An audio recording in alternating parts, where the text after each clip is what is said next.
Assalamualaikum warahmatullahi wabarakatuh teman-teman. Kembali lagi dengan aku Rami Fika Aulia. Nah, gimana nih puasanya pada hari ini? Semoga lancar ya. Oke, jadi hari ini aku bakal bahas soal UTBK SNMPTN lagi. Dan soal ini merupakan soal yang selalu keluar di UTBK tahun sebelumnya. Dan tentunya di tahun ini soal ini juga bakal keluar.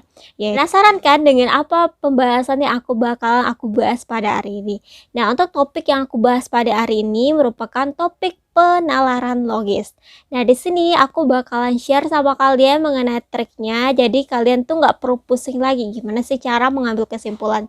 Jadi teman-teman pakai trik dari aku aja, insya Allah bakalan gampang dan membutuhkan waktu yang sangat cepat untuk menjawabnya. Nah, sebelum aku bakalan bahas gimana soalnya dan triknya gimana, aku ingin lagi bagi teman-teman yang belum subscribe, silahkan subscribe karena subscribe itu gratis. Kalau bakal bahas soalnya, aku bakal kasih beberapa rumus untuk menjawab soal penalaran logis. Oke, teman-teman bisa lihat di sini.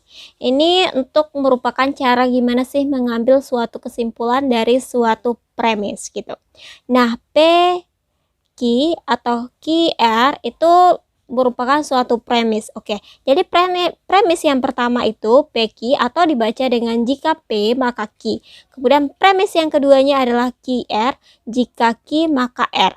Nah, untuk kesimpulan dari premis ini adalah PR atau jika P maka R. Nah, kenapa kesimpulannya bisa jika P maka R? Nah, teman-teman bisa lihat.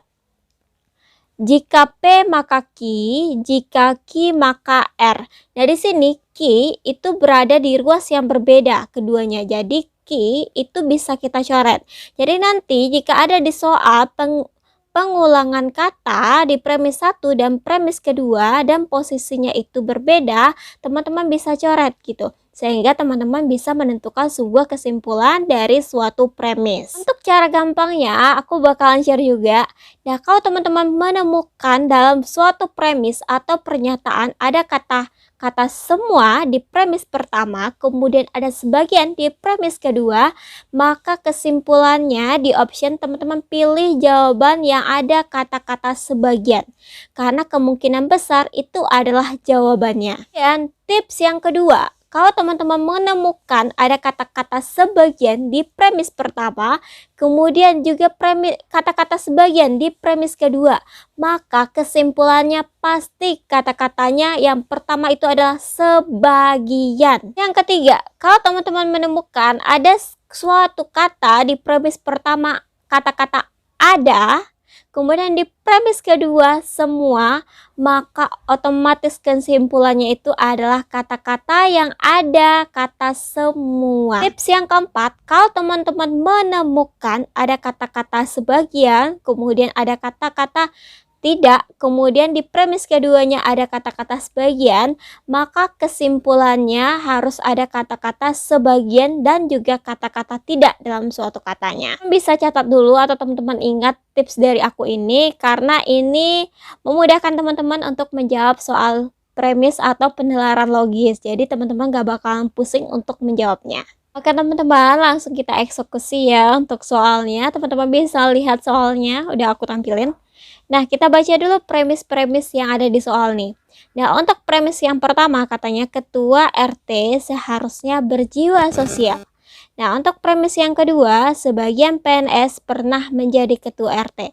Oke, ingat lagi teman-teman untuk tips dari aku. Kalau ada kata-kata sebagian, itu kesimpulannya itu harus sebagian. Oke, jadi untuk kata-kata yang semua teman-teman hilangkan saja. Berarti yang ada semuanya tuh yang B, yang D, sama yang E. Berarti tinggal choice yang A sama yang C. Tadi ingat, untuk kata-kata sebagian, choice-nya adalah kata-kata sebagian juga. Oke, yang C yang sebagian. C, sebagian PNS seharusnya berjiwa sosial. Oke, menurut aku jawabannya yang C. Kita lihat dulu premisnya ketua RT harusnya berjiwa sosial. Sebagian PNS pernah menjadi ketua RT. Berarti sebagian PNS harusnya berjiwa sosial. Kalau teman-teman masih ragu, kita lihat juga jawabannya A. A, PNS itu selalu berjiwa sosial. Oke, enggak ya teman-teman. Katanya ketua RT yang harus berjiwa sosial, bukan si PNS. Nah, karena si sebagian PNS ini pernah menjadi ketua RT, berarti sebagian PNS harus berjiwa sosial. Jadi jawaban yang benar itu adalah yang C. Sekarang kita berpindah ke soal nomor 2. Oke. Kita baca dulu premis yang pertama. Semua kertas kado sangat berguna. Sebagian kertas kado yang sangat berguna harganya murah. Oke, otomatis untuk jawaban ini adalah kata-kata sebagian. Teman-teman lihat dulu choice-nya. Yang kata-kata semua teman-teman hilangkan aja. Yang A, B hilang ya teman-teman. Tinggal optionnya yang C, D, E. Oke. Nah, sekarang kita lihat dulu dari jawaban yang E. Tidak ada kertas yang tidak berguna. Oke, karena di sini ada kata tidak dan di pernyataan di premis itu tidak ada kata tidak, otomatis kata tidak itu tidak akan muncul lagi di choice gitu. Jadi jawaban E itu tidak benar. Oke, tinggal choice yang C sama yang D gitu. Sekarang kita lihat choice yang D. Kata dia sebagian kertas yang murah sangat berguna. Oke, ini kata-kata yang D ini hampir mirip dengan kata-kata di premis yang kedua. Katanya sebagian kertas kado yang berguna harganya murah gitu. Ini hampir sama dengan pengulangan premis. Ini bukan suatu kesimpulan. Sekarang kita lihat yang C. Sebagian kertas kado harganya murah. Ini tepat ya teman-teman. Sekarang teman-teman lihat premis pertama dan kedua. Semua kertas kado sangat berguna, kata dia. Sebagian kertas kado yang berguna harganya murah. Berarti kesimpulannya itu adalah sebagian kertas kado yang berguna harganya murah. Oke, di sini teman-teman bisa coret kata-kata pengulangan. Kertas kado yang berguna itu kan ada di premis 1 dan premis 2. Itu bisa teman-teman coret. Jadi tinggalnya sebagian kertas kado itu harganya murah. Oke, sampai di sini paham ya teman-teman. Sekarang kita berpindah ke soal nomor 3. Kita baca dulu soalnya. Semua kendaraan yang lewat tol harus membayar sejumlah uang. Sebagian pengendara kendaraan tidak membawa uang. Kesimpulan yang tepat adalah Oke, karena di sini ada kata-kata sebagian, berarti choice-nya itu adalah sebagian.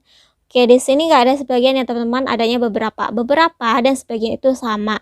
Jadi untuk jawaban yang E itu kita hilangkan karena kata-katanya ada semua. Oke, kita lihat dulu choice-nya satu-satu gitu, supaya teman-teman lebih paham. A. Beberapa kendaraan melewati tol tidak membayar. Oke, ingat di premis yang pertama katanya semua kendaraan yang melewati tol harus membayar uang.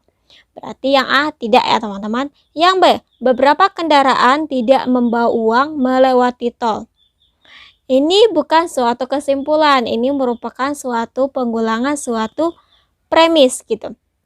Yang C, beberapa kendaraan yang melewati tol membayar sejumlah uang.